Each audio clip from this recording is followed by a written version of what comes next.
Hello, friends. Today I'm sharing a special episode where I had the pleasure of being a guest on Doug Bopst's podcast, The Adversity Advantage. In this conversation, we delve into topics such as the best dietary patterns for longevity, effective habits to enhance lifespan, the realities of seed oils and sugar, potential long-term implications of meat-based diets, science-backed fat loss strategies, and the significance of factors beyond diet and exercise for a fulfilling life. We also get into the impact of ultra-processed foods on long-term health, something that I know many of us think about when trying to make better health choices. It was great to be on the other side of the mic for this one, sharing my thoughts and experiences in a more conversational way. Hope you enjoyed the chat and take away something useful for your own health journey. What do you think is the best overall dietary pattern for longevity? So I think it comes back to a theme, and I'm pretty sure we've spoken about this before. You know, there's a lot of fighting on social media about what is the best particular dietary label. Is it vegan? Is it carnivore? Is it paleo? Is it keto? And some of this, I think, is a distraction from really what's most important. When you look at the literature, and if we're talking about longevity in the context of trying to maximize the number of years that you, the listener, good health, a high quality of life, so you can do more of the things that you love to do, right? So we're trying to essentially, we always talk about optimizing for longevity, but if you boil it down, I think we're optimizing for life fulfillment. And life fulfillment really depends on health. So we need to avoid these big chronic diseases that people are being affected by, one or more of, often for 20 years of their life, which can cause a lot of anxiety, stress, physical disability, mental disability, etc. And these are things like cardiovascular disease, type 2 diabetes, non-alcoholic fatty liver disease, various cancers, dementia, things everyone has heard of. We all know of these because they're so normalized in our communities. They're affecting pretty much everyone.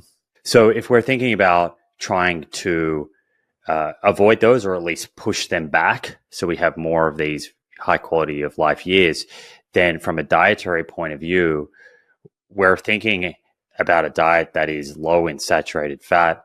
It is rich in unsaturated fats, both monounsaturated fats and polyunsaturated fats.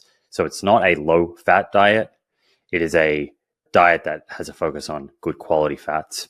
It's rich in fiber. I would say it's moderate to high in protein. And that protein, there is a bias for plant protein, but certainly there's room for the inclusion of animal protein. And it's low in ultra-processed foods and refined carbohydrates. Okay, so that's a theme, Doug. That's a starting point. And that can look like a Mediterranean diet done well. And I'm not talking about just pizza and pasta every night, but a Mediterranean diet, according to the literature, where we see really good health outcomes, is a diet where fruits and vegetables, nuts and seeds, whole grains, legumes are a base foundation of the diet. And then when it comes to animal products, there is an emphasis on dairy and fatty fish. And then there is some room in there for like poultry and lean red meats.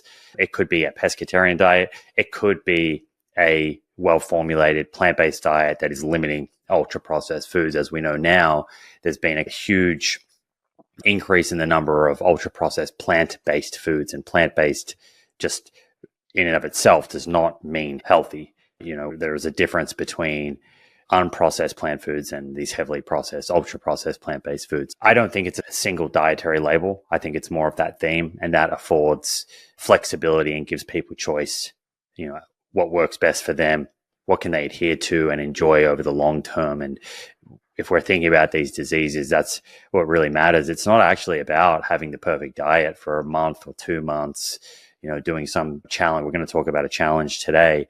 And I think challenges can be a great starting point for habit building. But really, we're talking about being imperfect, consistent, and trying to meet the criteria of that theme over decades. In the context of the best diet and speaking about improving overall health outcomes, I'm curious to hear your thoughts or even criticism of this. You see people like Joe Rogan, Jordan Peterson, Michaela Peterson, like promoting like a meat-based diet. And they're saying that it's improving these health outcomes. They look great. They're feeling great. And then people who have also tried this type of diet, they also experience some of the same symptoms and feeling. What is your criticism? Like if you got on Joe's podcast and you were to kind of give him some insight, what would you correct in the way that he eats to maybe protect him from some long-term problems he's not seeing? I mean, I would just want to firstly make it clear short-term outcomes and how you feel in the short or immediate term do not always reflect long-term health outcomes. And that's why we need science. I think there's clearly a lot of people that are benefit from adopting a ketogenic diet or a carnivore diet. And we have to remember that the vast majority of adults in a country like USA are not metabolically healthy. 70% of the calories are coming from ultra-processed foods. There's all sorts of GI issues, food sensitivities. And so it's well described in the literature when you move towards an elimination style diet where you're eating a lot less foods, and particularly certain plant foods that can cause food sensitivities in people who have poor gut health, for example. It's well described that you can have an alleviation of symptoms in the short term. So I would say to Joe, what are we optimizing for? You know, if we're just optimizing for immediate, acute, short-term symptom reduction, then I can understand why people gravitate towards a diet like that. I'm certainly not of the position that these people are lying. I think a number of people have found better health in the short term.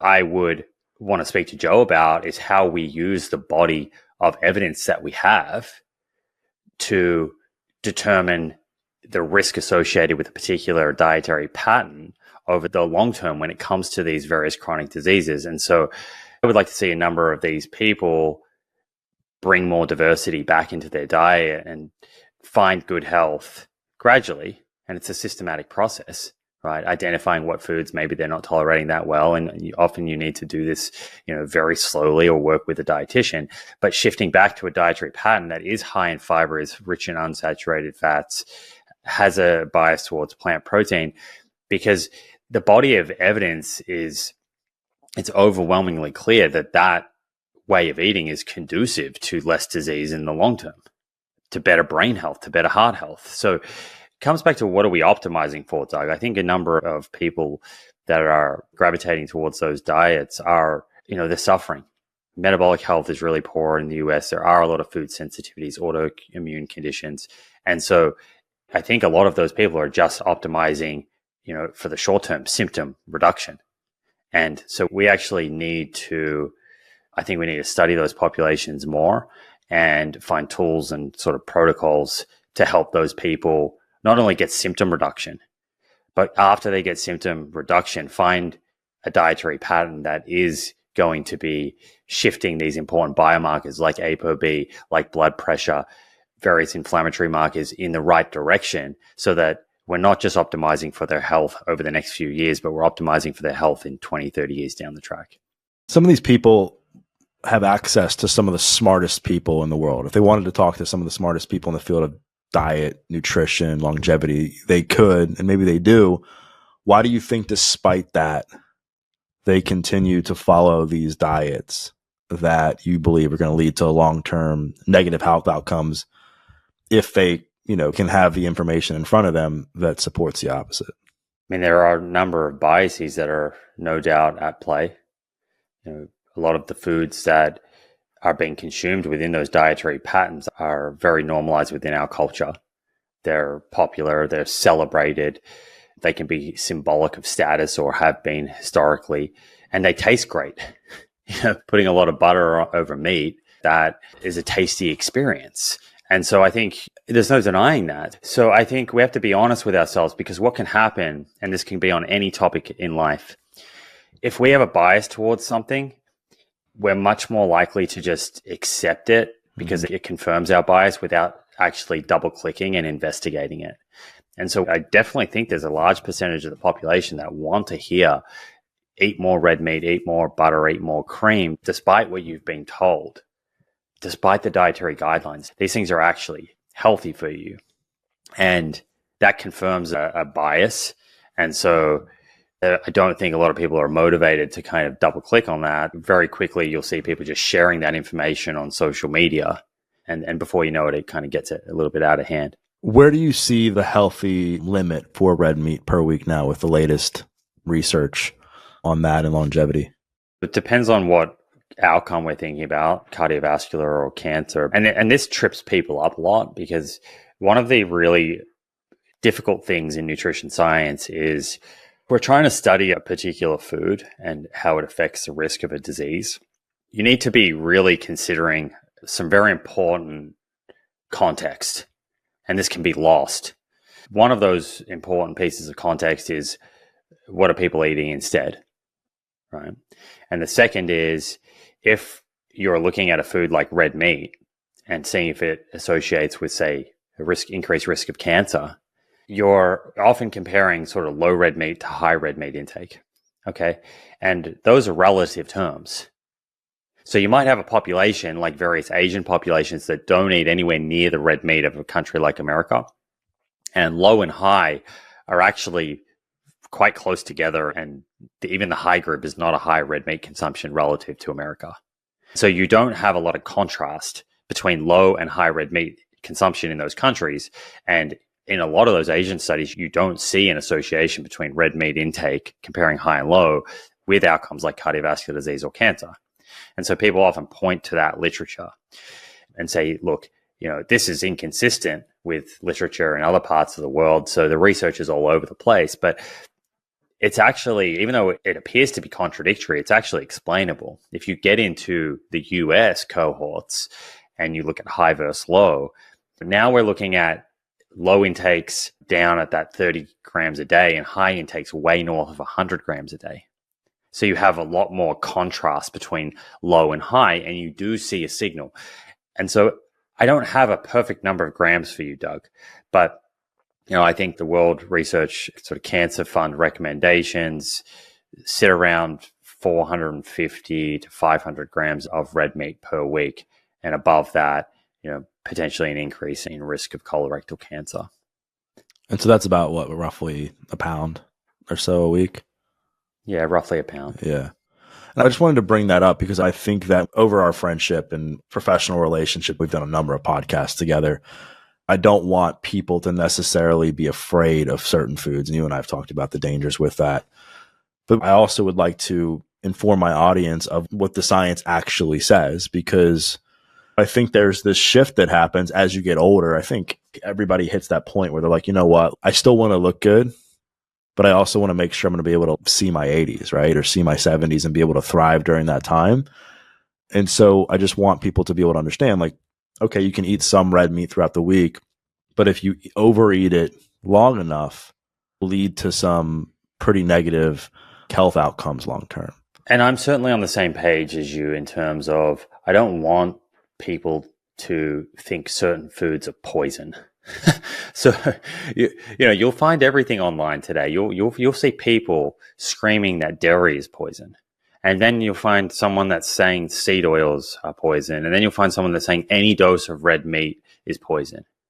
And I recently had a debate with a carnivore doctor, and he was expressing his frustration with people fearing food, but at the same time in that conversation he said dairy was poison and sugar is toxic.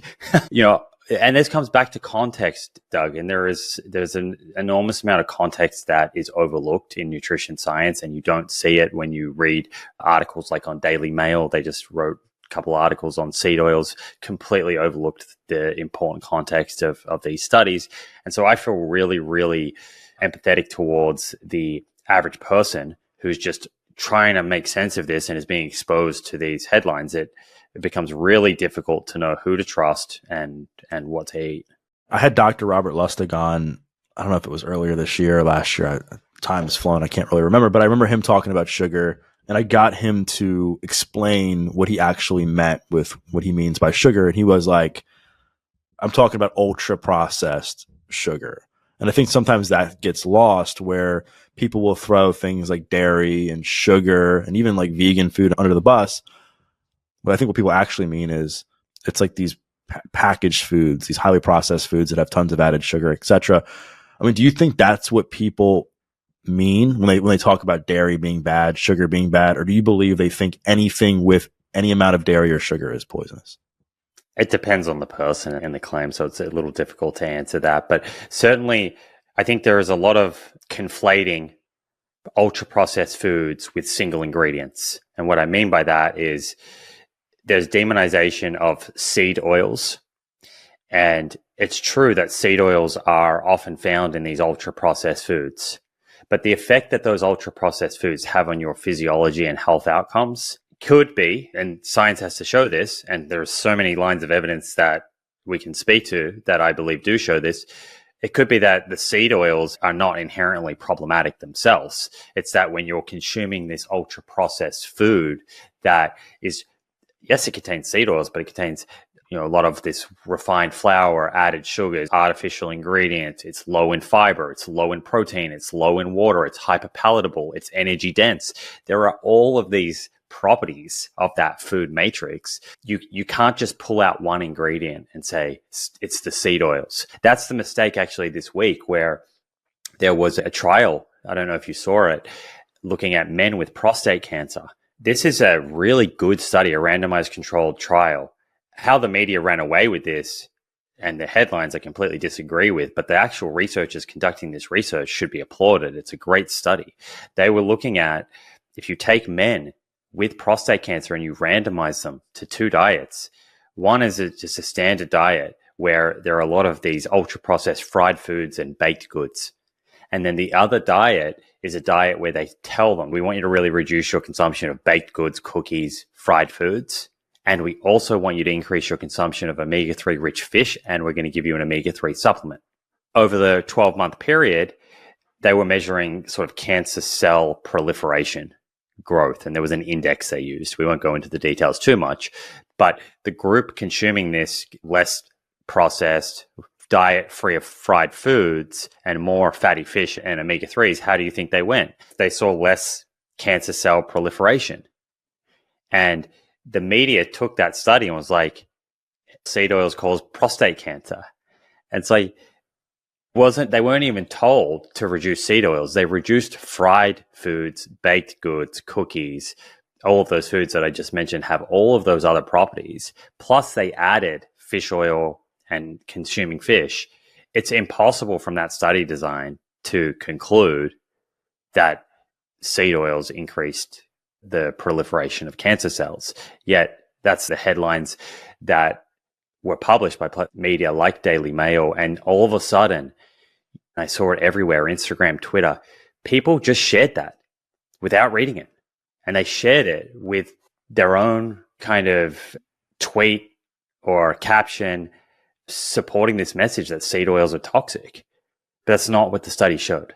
But it was confirming a bias, and then social media kind of just runs with it. Do you think at any point seed oils are toxic, or do you think it's just because most ultra processed foods are comprised of them? I mean, everything's toxic at a certain point. Oxygen's toxic at a certain point. Water's toxic at a certain point. But so, yeah, I mean, we have to come back to some common sense here. I don't think there's evidence that putting a tablespoon of canola oil, as shocking as this might be to someone listening, and look, I have no reason to be coming out here and advocating or supporting for canola oil. No one's paying me from Big Canola or anything. I'm just reading the literature and I'm reporting on that. There is so much demonization of an oil like canola oil, but if you look at when you feed humans canola oil and you look at changes to physiology that we know predict risk of developing cardiometabolic disease, like, for example, how much liver fat you have or levels of ApoB, an important blood lipid, you see improvements. And if you look at inflammatory markers, despite everyone online saying seed oils cause oxidative stress and increase inflammation, there's meta-analyses looking at the primary fat in seed oils is linoleic acid. So combining randomized controlled trials that feed humans linoleic acid, and you do not see an increase in inflammatory markers. So I find it hard to take the position that these oils inherently themselves at a dose that is sensible. I'm not talking, like I said, anything could be toxic at a certain dose. Sure, if you have a glass of it a day, it's calorie dense, it's knocking out a lot of calories from healthy foods. Not a good idea at all. But in a sensible amount over a salad, that's very different to consuming ultra processed fried foods. It's 2025 and I have made the decision to join Function Health to help monitor and optimize my health. And honestly, after getting set up, I'm wondering, what took me so long. Function makes it extremely easy to track important biometric information over a lifetime, information that you can use in real time to make important health decisions. Function gives you over 100 lab tests covering your entire body every year. Heart, hormones, liver, kidneys, thyroid, metabolic health, heavy metals, autoimmunity, nutrients, and more. 5 times more testing than your typical physical for $499 a year. A lot cheaper than if you were to order all of these tests individually. That's if you can order them. Take ApoB and Lp(a), for example, 2 very important tests for determining your risk of having a heart attack or stroke. Yet, as outlined in multiple episodes on this show by Dr. Thomas Dayspring, they can be incredibly difficult to order with your local doctor. Using Function is very straightforward. You join and then visit one of their 2,000 US lab locations. I went to one here in LA where I live. It's very easy, and boom, your results are tracked over time in one secure place. No shady upselling, no gimmicks, just your results beautifully presented and science-based insights from doctors to help you optimize your health. Skip the 400,000 person waitlist today at functionhealth.com/Simon Hill and join me on the path to nerd level health optimization. That's functionhealth.com/Simon Hill. A lot of the people I see speaking negatively about seed oils, some of them I know, and they seem to be very passionate about their own health. They take health very seriously. They want to live to over 100. They work out. They eat well. Like, what do you think driving them to continue to believe these untruths, these false truths about seed oils despite the overwhelming evidence? A couple of things. I think 2 big ones are the naturalistic fallacy. So the fact that there's processing involved, they must be unhealthy. That is a fallacy. Something could be processed and could be healthy. You have to study it. And then the second is that if you look at ecological data and you look at the supply of vegetable oils over the last 100 years, and you look at rates of obesity in particular, you'll often see people kind of superimpose these and say, look, as vegetable oils consumption went up, obesity went up. But I could show the exact same graph showing that as obesity went up, consumption of calories from ultra-processed foods went up. What I think people are overlooking is that in 1980, when the dietary guidelines came out and asked people to restrict fat intake, based on science showing that saturated fat was increasing risk of atherosclerosis and cardiovascular disease. And there was a recommendation to consume more unsaturated fats. But there was very much a low-fat message, which I do think was problematic. It should have been about fat quality, more about fat quality and talking about replacements. Because what happened was people did reduce their saturated fat intake, but they replaced it with these low-fat alternatives that were ultra-processed, often had added sugars, and that's not the substitution that the literature shows is favorable. So I think what's happening is people assume these are processed so they can't be healthy. And then they think that in 1980, we got told to consume these and we didn't get healthier. We actually got more obese and type 2 diabetes went up. But not understanding that what you tell a population and what a population does, 2 different things. And there is no denying that as we sit here today, 60 to 70% of the average person's calories are coming from ultra-processed foods. So if you wanted to kind of blame anything, I think the more likely explanation for rising rates of obesity is a shift from a diet that was less palatable, that was less energy dense, to a diet that is now more palatable and more energy dense. And this affects our hunger and satiety mechanisms and results in this overconsumption of calories over and above our daily energy expenditure. So let's talk about how we can create change. I know you've created this longevity challenge that started this year, and I know that you had a lot of success with it last year. You got a lot of people that are going to do it this year. Let's talk about some steps people can take to increase longevity, improve overall health outcomes, lose some body fat that's backed by data. And I'd like to categorize it, I guess, into 3 buckets: exercise, nutrition, and then well-being. And sleep can be in well-being. So you kind of talk about happiness and stuff there as well. So we've spent some time talking about nutrition. Let's start there. We already touched on the best overall dietary pattern for longevity.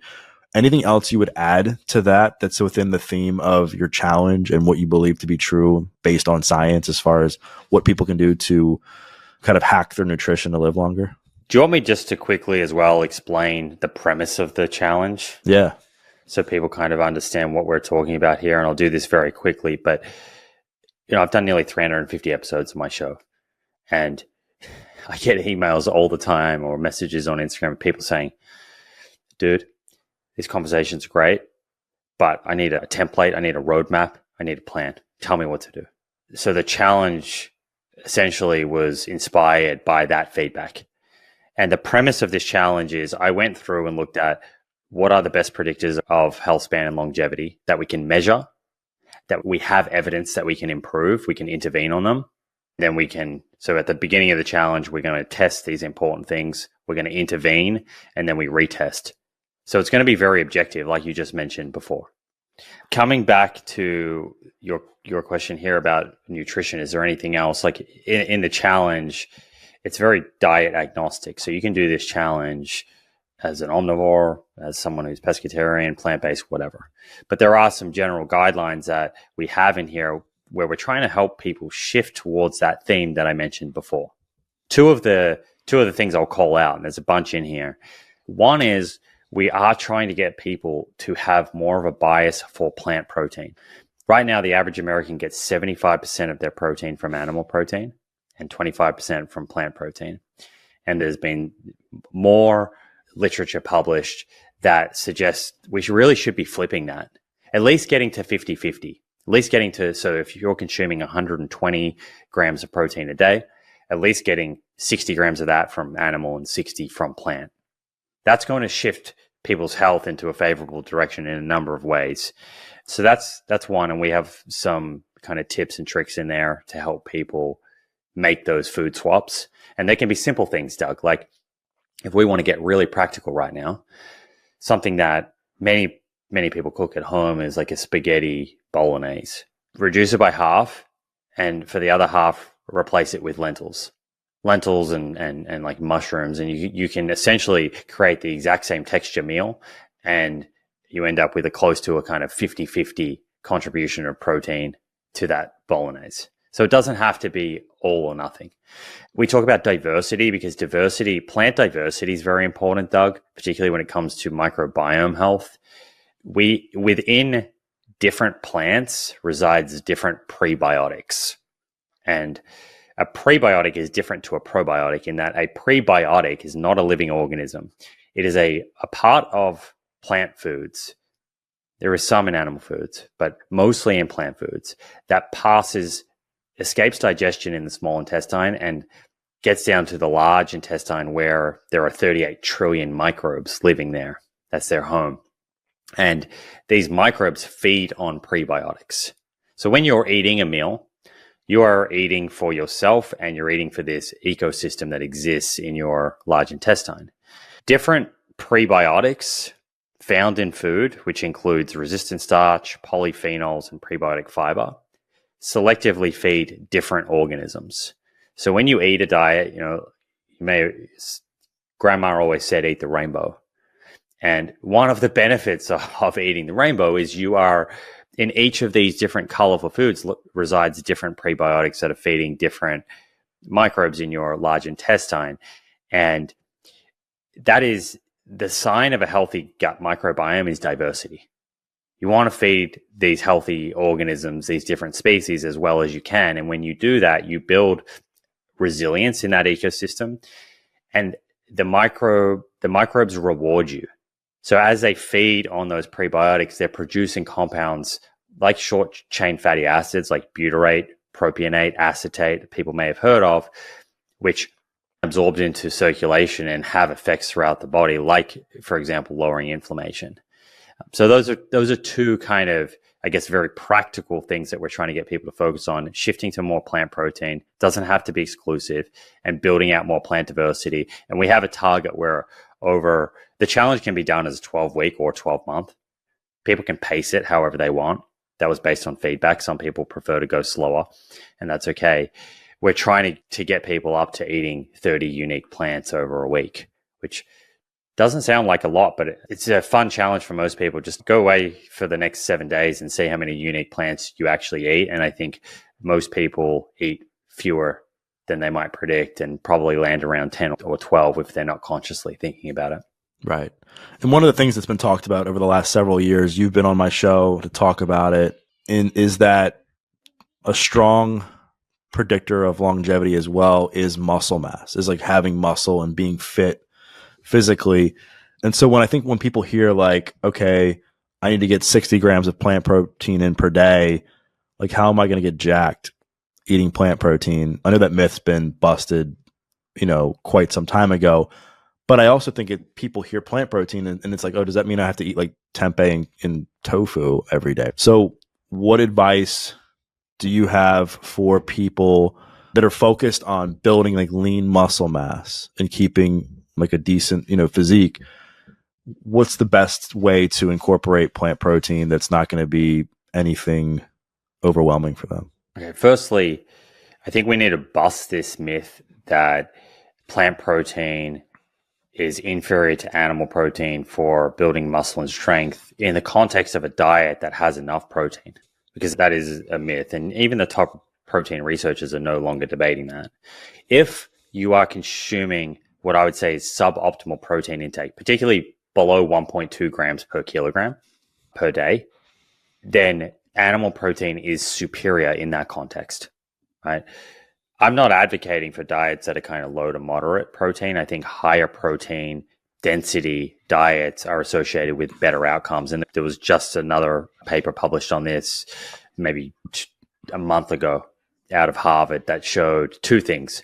They were looking at how plant protein and animal protein associated with cardiovascular disease and what the best ratio was. And they were also looking at, so firstly, what they found there was that when you had a higher plant to animal protein ratio, you had lower risk of cardiovascular disease. And particularly for coronary artery disease, it was 1.8 grams of plant protein for every 1 gram of animal protein was optimal. And they looked at two things. They said, well, what's better, to have that ratio exist in a low protein diet or a high protein diet? And high protein was about 20% of calories, total calories from protein.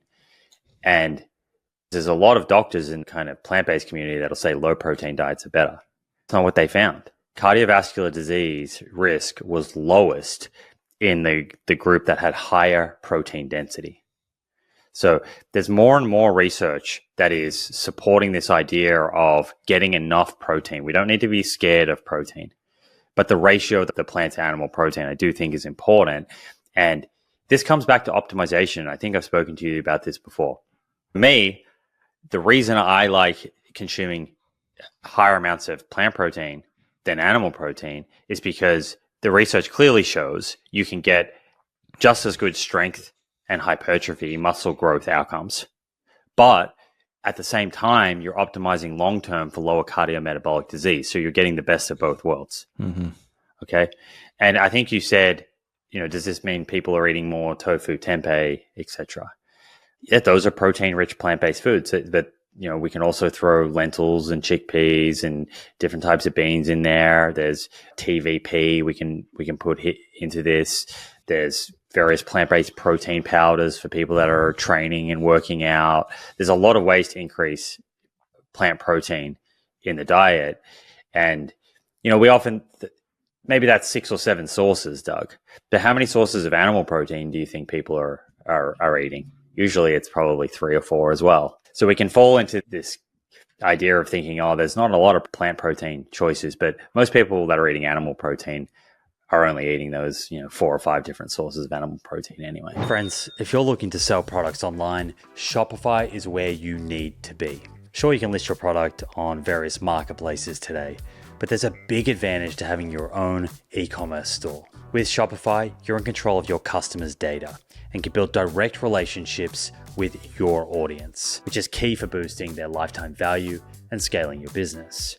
Shopify makes setting up an online store an absolute breeze. It's designed not just for web developers, but for regular folks like you and me, making it easy to bring our vision to life with just a few clicks. Check out 38terra.com, an example of a site that Dr. Will Bolsowitz and I built using Shopify. Start by selecting one of 200 plus customizable Shopify themes, and then use the Shopify App Store to improve your marketing, store design, order fulfillment, and more.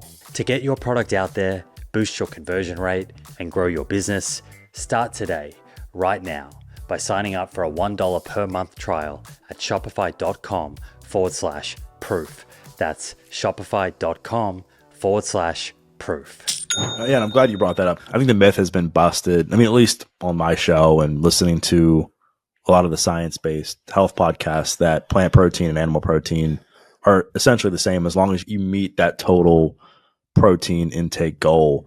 And I think people for some reason, they associate like eating steak with building muscle. I just think that's something that's been kind of celebrated as like, oh, I'm going to eat a big piece of steak. It's going to go right to my biceps or whatever, right? It's hard to do the same thing when you're like, yeah, I'm going to eat a nice plate of like beans and broccoli. You know what I mean? I totally get that. It's kind of logical to think, okay, if you eat muscle, it's going to go straight to muscle, right? I can understand how people think that, but some basic physiology will help people understand why that's not the case. So let's say you consume 30 grams of protein from a steak, and I consume 30 grams of protein from tofu. And then let's go a step further and say that protein is made up of amino acids, and an important amino acid is leucine. When we eat a food, steak or tofu, it goes through our stomach and enters our small intestine, and the protein that is in that food is cleaved. It's broken down into amino acids. Right. And the amino acids are absorbed into circulation, into blood, right? Before they end up going to a tissue like muscle tissue and then could be used to build skeletal muscle, right? That's if they go there. And so once leucine from steak enters, it's not tagged as, hey, that leucine came from a cow. And once leucine enters circulation from tofu, it's not tagged as that leucine came from a soybean. To the body, leucine is leucine. It's in circulation. And what we understand, and this is the critical point, when you're eating a diet that contains enough protein, enough of those amino acids from plant foods are getting into circulation. By that point, your body has no idea about the history of those amino acids and whether they came from a cow or a soybean. And so let's talk about exercise. Because I know like a lot of the debate in the health and wellness space gets spent on nutrition. And we've, spent the first, 39 minutes or so talking about the nuance of nutrition when it comes to longevity. And I think exercise, the importance of it gets lost. And I think that exercise is king, nutrition is queen. Like I think overall best bang for the buck, and maybe you disagree with me on this, but it's just fascinating to me the amount of people I see arguing online about nutrition who don't exercise, right? And I think it's because exercise, it's like there's no debating that. Like nobody can debate that exercise is good or bad for you, right? So talk about the importance of exercise when it comes to longevity, why it's one of the most important pieces, not only in this challenge, but you've talked about it extensively on your podcast as well. And then we can get into kind of the protocol for maximizing longevity. There are various forms of exercise. So let's just talk high level, just say exercise, and we can double click on different types. But exercise is an incredible way to improve the quality of your skeletal muscle, which is very important as we age for maintaining physical function, preventing frailty and falls. And falls lead to increased risk of fracture. Exercise is amazing for increasing bone mineral density. One of the parts of this challenge is getting people to do a DEXA scan. And I can't even tell you the number of people last year, particularly postmenopausal women, who for the first time in their life discovered that they have osteopenia or osteoporosis. The first step often to beginning exercise for people is becoming aware of something like that. That can be very motivating. So exercise is incredible for building bone mineral density. We can get into the specifics of what that looks like. Metabolic health. Exercise has been shown to be effective in reducing ectopic or visceral fat, so fat that is within organs like the liver and the pancreas, which really predisposes, is kind of ground zero for developing fatty liver, prediabetes, type 2 diabetes. Exercise actually has not inconsequential. It has some relatively modest effect on blood lipids. So not as much as nutrition. And, usually when we're talking about cholesterol and ApoB, it's all about nutrition, but exercise actually will help lower ApoB a little bit. And it's clearly associated with lower risk of dementia, lower risk of all of these metabolic conditions, lower risk of obesity, which it predisposes to many, many forms of cancer. And I agree with you. I think it's perhaps the biggest lever that we can pull when it comes to our health. And if you take, we just spent 30 minutes talking about protein. There are studies looking at if you increase protein in two different contexts. So you take a group of people and you increase protein up to 1.5 grams per kilogram, pretty high intake. In one context, they're doing resistance training. In the other context, they're not doing resistance training. And you're looking at changes in strength, right? And strength is a very big predictor of premature death, total mortality, grip strength in particular, kind of a global marker. If you just feed people protein and you don't have the stimulus there, what do you think happens? There's no increase in strength. If there is, it's very tiny. And it's not until you add in that resistance training that you start to see very large increases in strength when you go from like 0.8 grams per kilo low protein intake to a 1.5 gram per kilogram intake. And I think the latest stats show like nearly 80% of adults in America are not meeting the resistance training recommendations, which is about 2 hours a week of resistance training. So if you want an exercise program that is improving the health of your bones, improving the health of your skeletal muscle, improving the health of your heart, your arteries, these important metabolic organs like the liver, improving brain health, the effects on the brain, we could have a whole episode dedicated to that.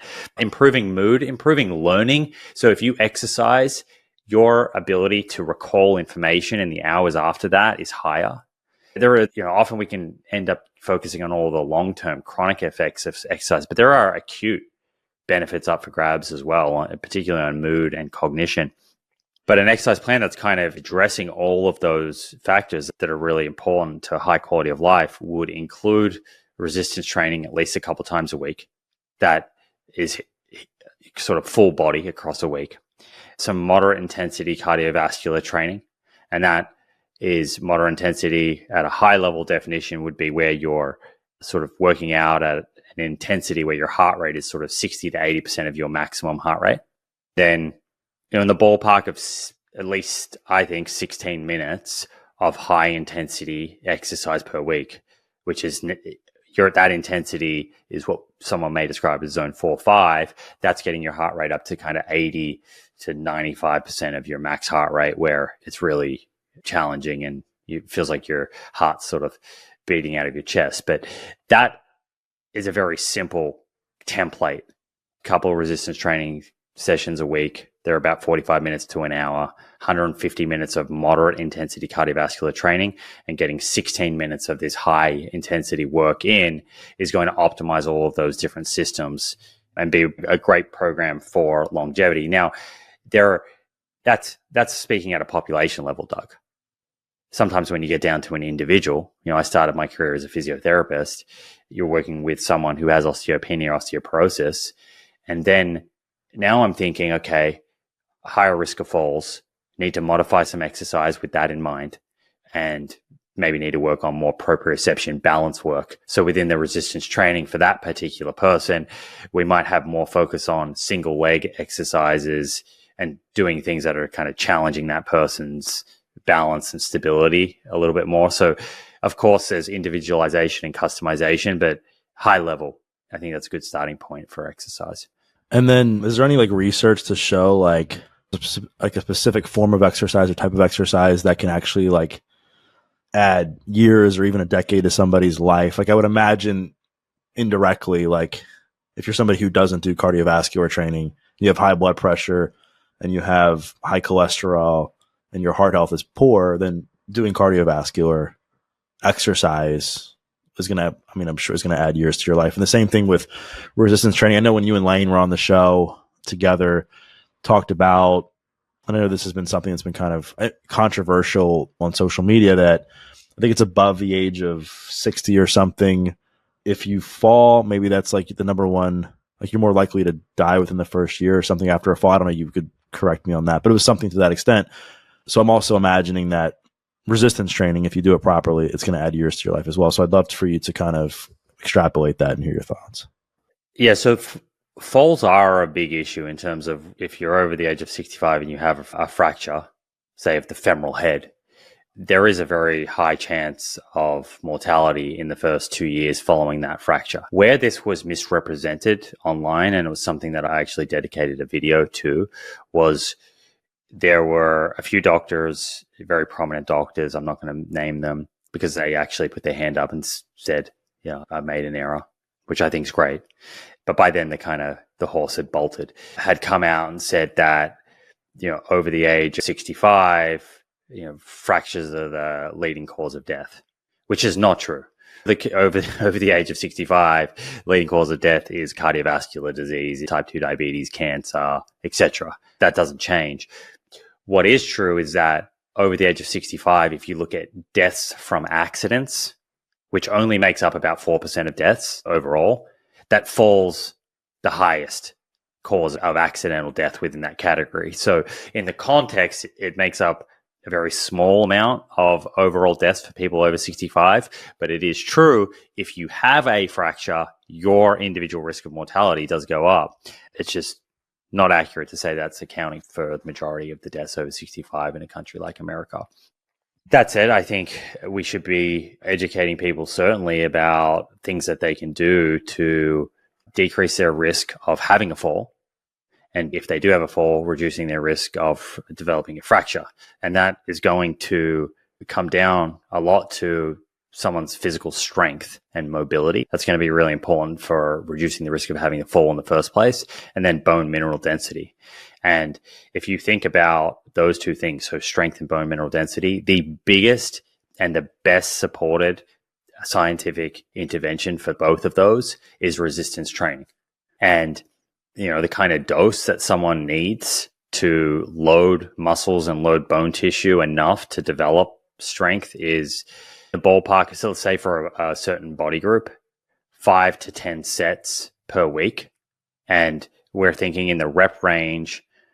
If we're thinking about loading bones, we don't want rep ranges to be too high, Doug, because when rep ranges are too high, you had to lower the weight a lot.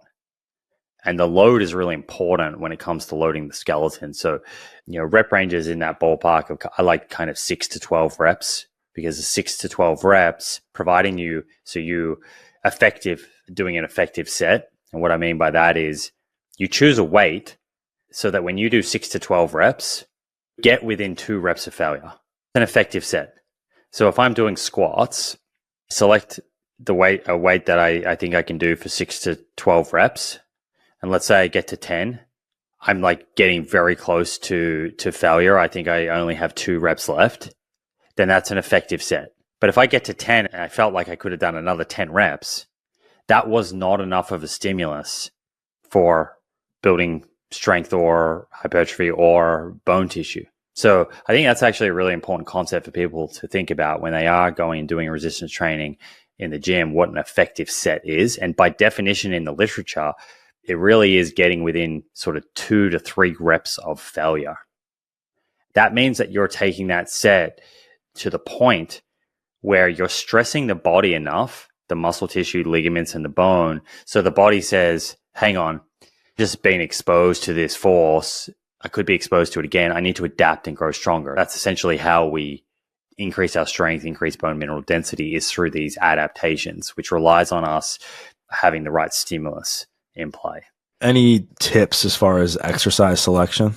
I like diversity. I think machines have got a really bad rap, but I think machines are great. Again, you got to know the individual and know yourself. Someone who is not confident, doesn't have a lot of experience lifting weights, I'm not going to bring them into the gym and load them up on a heavy back squat for the first time. I'm going to use machines like a hack squat where you can get in and you can lean up against the machine.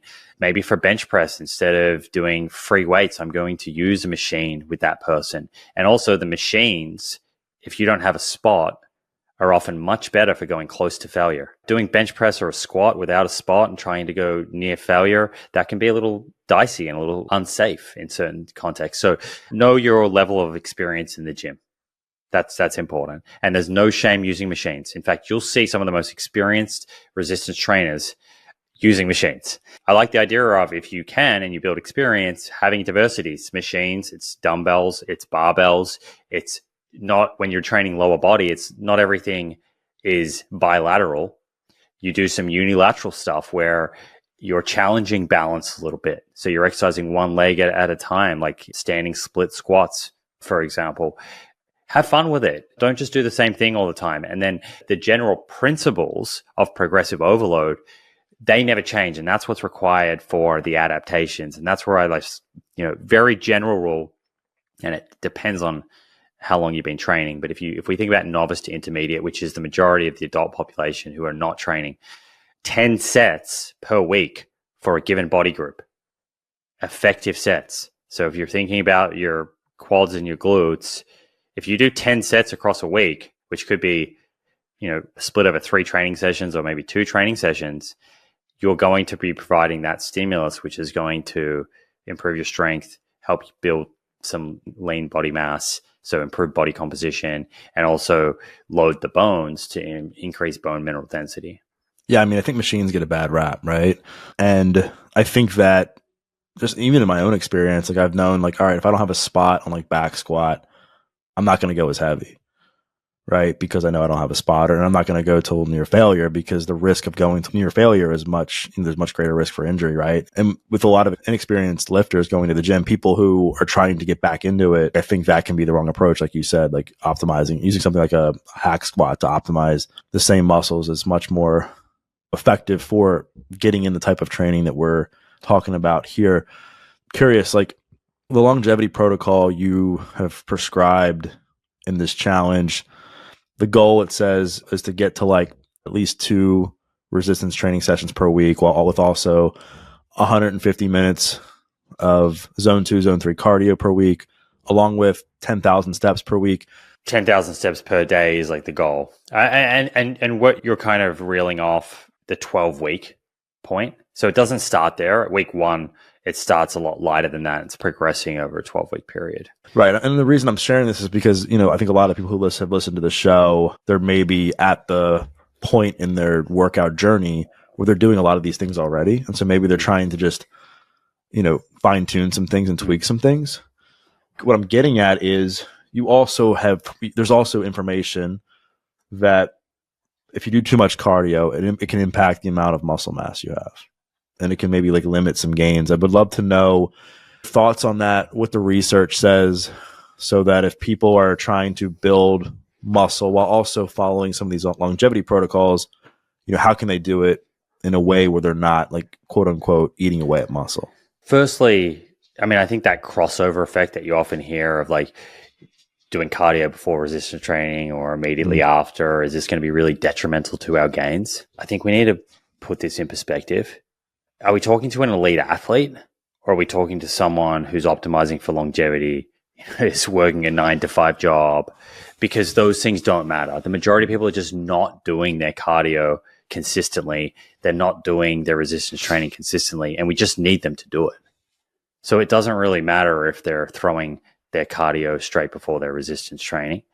In terms of preserving muscle, if you're doing a lot of cardio and you're not eating enough calories, particularly in the context of a suboptimal protein intake, then you'll find it very hard to build muscle tissue. So if someone wants to increase their cardio, and let's say they want to do 300 or 400 minutes a week of cardio, I have no problems with that as long as that person is able to increase their caloric intake.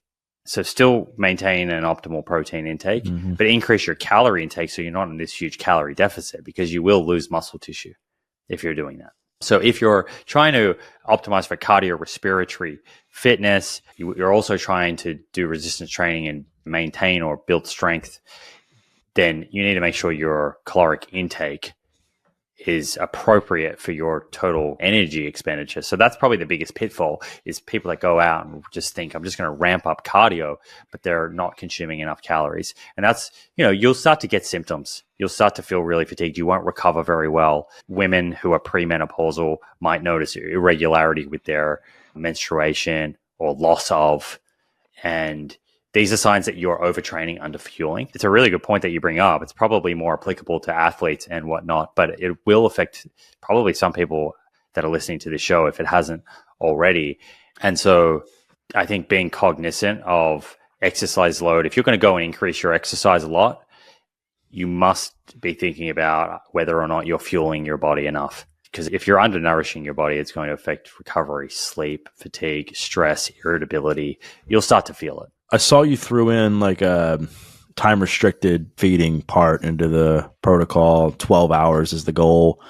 That's kind of the baseline, I guess, for what people call intermittent fasting. They say at least 12 hours without food, not to eat a few hours before you go to bed, and then give it some time, when you wake up first thing in the morning.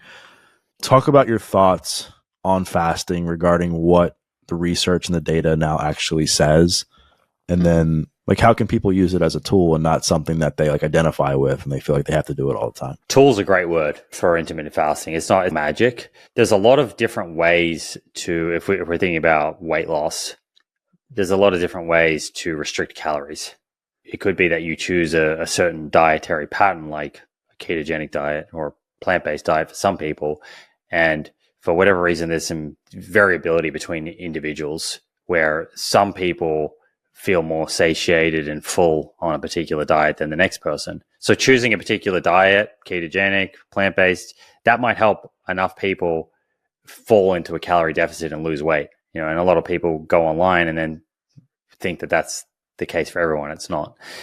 Secondly, you could count calories. You could use an app. They exist where some people who are very kind of numbers minded and objective and want the details, they can track their calories and fall into a calorie deficit and lose weight. And then there are other tools like time restricted eating, where the average person eats over about 15 to 16 hours a day, which basically means we're rolling out of bed and pretty quickly eating. And then we eat all the way up to basically getting into bed. And the recommendation within the Living Proof Challenge was simply to get to within a 10 to 12 hour eating window, which is nothing crazy. It's not a 6-hour eating window. It still allows for breakfast, lunch, and dinner. And there are studies showing that when people restrict the number of hours that they're eating, that they do lose weight. Again, it's not magic, but they tend to have less calorie intake over the course of the day. If you're someone that doesn't want to lose weight, or you're someone that's trying to gain weight, let's go back to that athlete example who's undernourished. Time-restricted eating is probably not for you. Probably not a good tool. But if you're someone like the average adult in America who is a little bit overweight or a lot overweight, you're trying to better manage your body weight, then restricting the hours you're eating can be a valuable tool for helping you achieve that. And the added benefit of eating in that 10 to 12 hour eating window is that inadvertently, it kind of means that you're not going to be eating in the couple hours before you go to bed. And I've had numerous discussions with folks like Sachin Panda who are researching circadian rhythms, kind of dedicated their career to that. And it seems if you're trying to optimize for sleep and to get the kind of right hormonal milieu, higher melatonin, lower cortisol, so that you can get a good night's sleep, fall to sleep, then avoiding eating a couple hours before bed seems to be a good strategy there. So, in addition to some of the other things we speak about in the challenge around trying to dim your lights and not get bright light exposure, that recommendation in the challenge is partly for cardiometabolic health and helping people manage caloric intake, and then also for kind of nurturing circadian rhythm health. And I want to dive more into circadian rhythm light. I've had Sachin on as well. You connected me with him. It was a great conversation. And then our mutual friend, Andrew Huberman, has really made the importance of light and sunlight popular and talking about the research and data around that.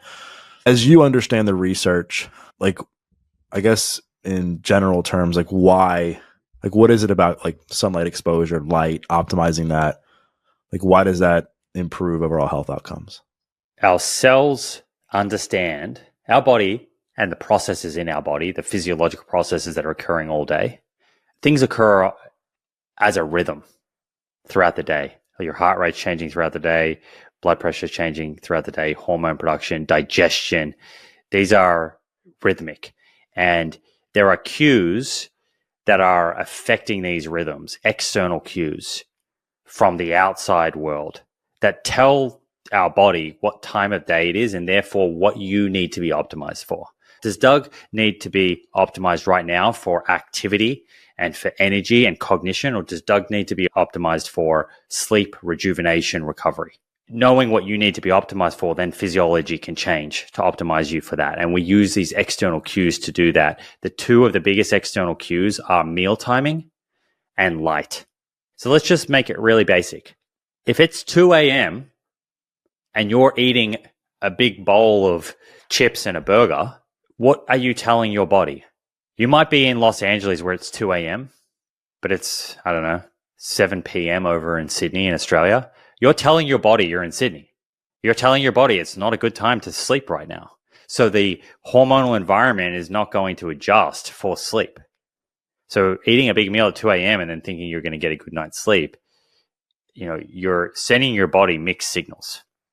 Same thing with bright light exposure. Let's say it's midnight or 2 a.m. again, and I've got lots of bright lights on. But how do you think my brain is kind of perceiving this situation?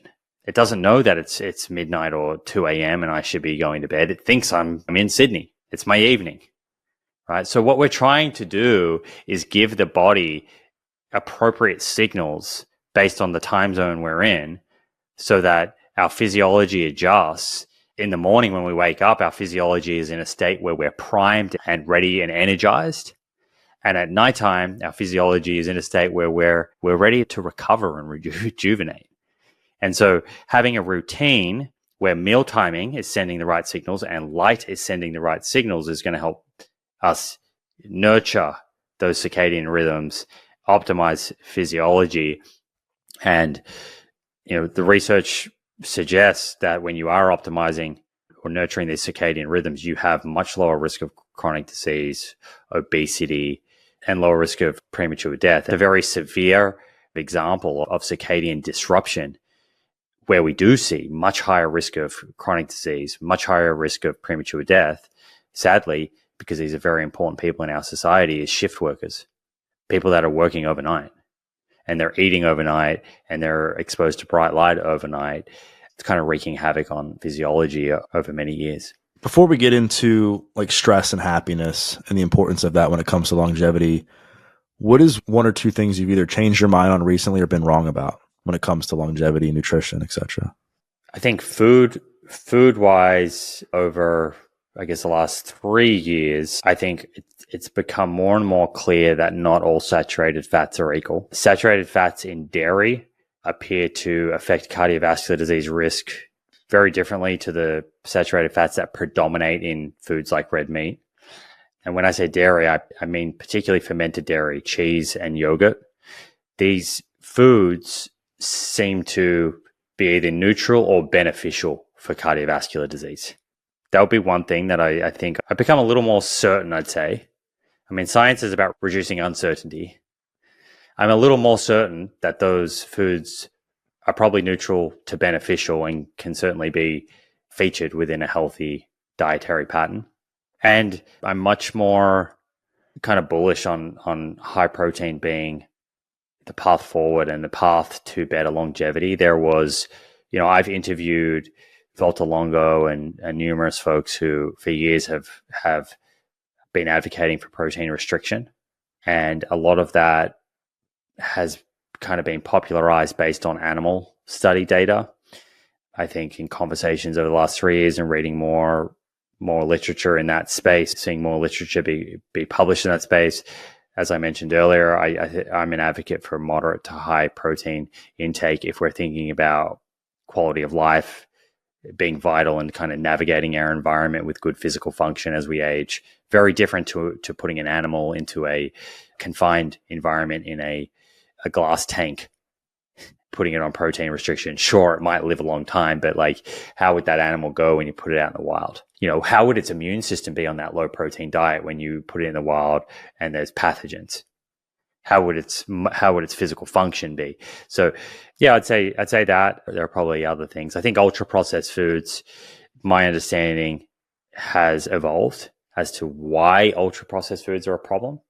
as humans, we like to simplify complex things and into something we can really wrap our heads around. I think ultra processed foods and how they're affecting intake is a little more complex than singling out sugar or seed oils. What appears to be kind of front runner explanation is two things: hyperpalatability and energy density. They seem to be the two most important factors of ultra processed foods that are leading to increased calorie intake. So it may well be possible to still have ultra processed foods if formulated in a way where they're not hyperpalatable and energy dense, that do not associate with these negative health outcomes. And I think this is a really important thing for people to think about. Sometimes, in history, we solve a problem and there are unintended consequences. Ultra processed foods served a role. They helped reduce food insecurity. They increased shelf life.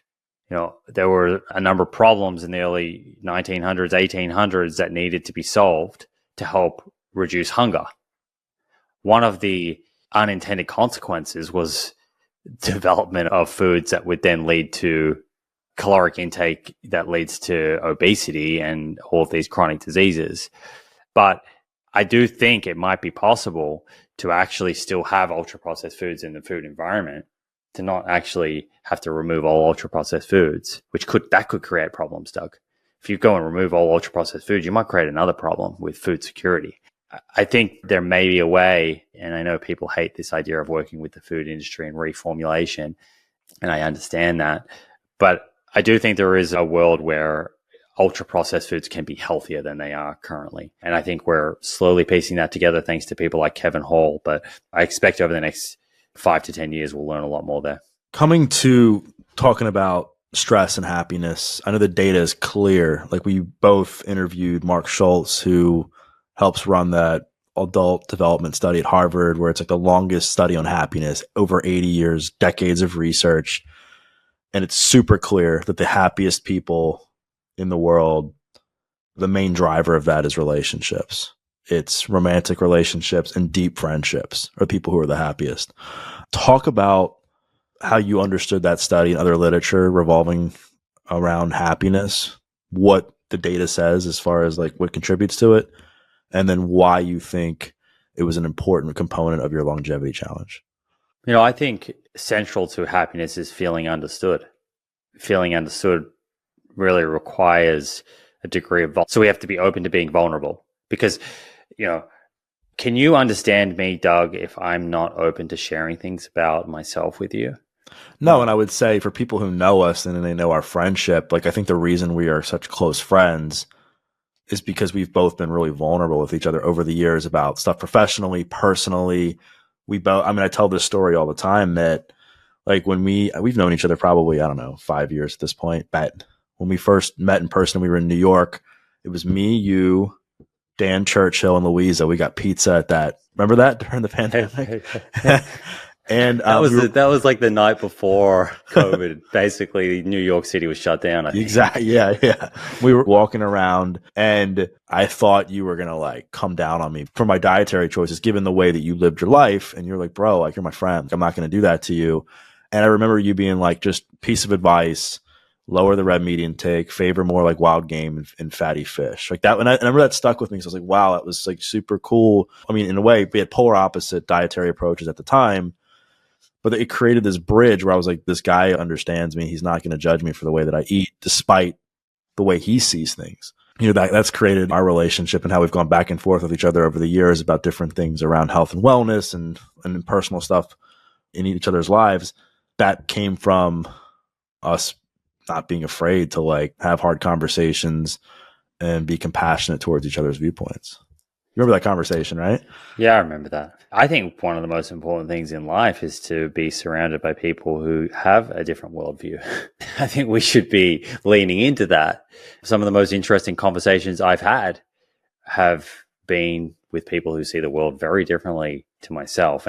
And often we can fall into the trap of thinking, hey, this person on this tiny topic, the world has so many topics. On this tiny topic, this person sees differently to me. They're shunned. It's like, hang on, even that would be interesting to discuss. And then how many other parts of that person do you share? There's so many similarities. And you can learn a lot from people who do see the world differently. And coming back to happiness, I do think that it's hard to be happy when you're not understood by the people that you love. We all wear masks, to some degree. I definitely do. And it's when you can sort of take the mask off around people that you trust, you feel comfortable with. Now you're being very vulnerable because you can be judged, but now you're getting to a position where you can be understood. And that is one of the most beautiful things in life, is to actually feel accepted and understood for who you are. Because, I went through my 20s, and I know with a number of relationships I had who I would have said they're close relationships, they actually didn't really understand me, and I didn't understand them, because we were so caught up in just having fun and short talk and small conversations. And we never actually really truly got to know one another. I think one of the most important things I learned in my 30s was it's scary and it requires some bravery to take masks off and talk about things that maybe you haven't shared with anyone before. But when you do that, you're allowing people into your inner world and who you truly are. And then that person can actually love you, not love the masked version of you. They can love you. So you're giving that person a gift, but at the same time, you are giving yourself a huge gift. And that is through that vulnerability, through that sharing. And this is where I think it actually is explained in science, is you're offloading a lot of things that can cause a lot of stress. And I think having the tight relationships, and it's more about the quality, not the quantity, it allows you to kind of better manage stress and attenuate that stress, which clearly is linked with a number of different chronic diseases, and probably is the largest explanation for why people that report having good relationships are happier and live longer. It's true. Well, Simon, this has been awesome as always to chat with you. Super appreciate your time and all your insights. Anything else you'd like to add that you want the listeners to know regarding longevity, regarding the challenge, etc.? No, just that I would encourage you, if you're someone that's maybe being kind of going through the motions with your health and your wellness, and you are someone that wants to optimize for fulfillment. So we were talking about that at the beginning. What is it that you love in life? You want to do more of that? You want to do it for longer? Then check out the challenge. The way the challenge works is very simple. There's 10 things you're going to test at the beginning, and they really give us a window into your musculoskeletal, metabolic, cardiovascular, and psychological well-being.